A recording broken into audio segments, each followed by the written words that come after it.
Hindi ko na kaya talaga. Nagutom na ako. May ulam ako kagabi.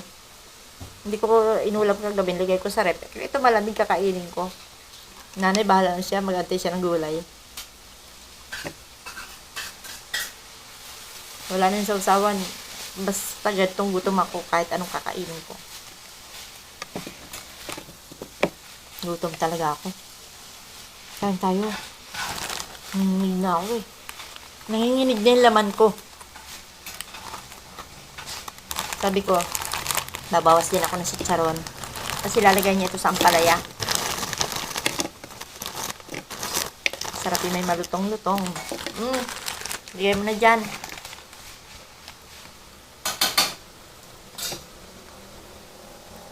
Yan na pa kasi ako nagbibideo. Ang anak ko nagluto ng ampalaya. Hindi ko nanintay. Ba't makunat? Manok pala yun.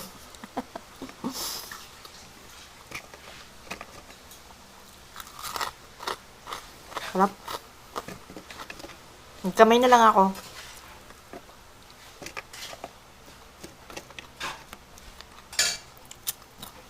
Pag gutom na gutom ka na, hindi mo na mapipigil ang hindi ka talaga kain. Kaya pag nasa labas ako, ako'y gutom na ako.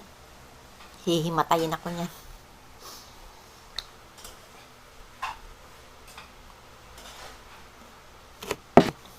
Hindi ko muna inintindi si nanay. Alam ko, gutom na rin yan. Kasi nag-almusal lang kami ng tinapay at kape. Kunin mo na si chicharon mo.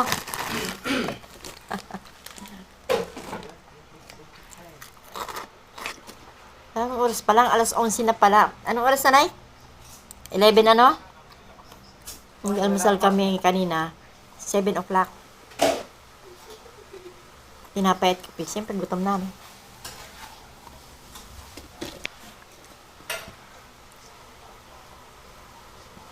Wala na yung sausawan. Sarap magkamay. Kailangan pala talaga nakalista.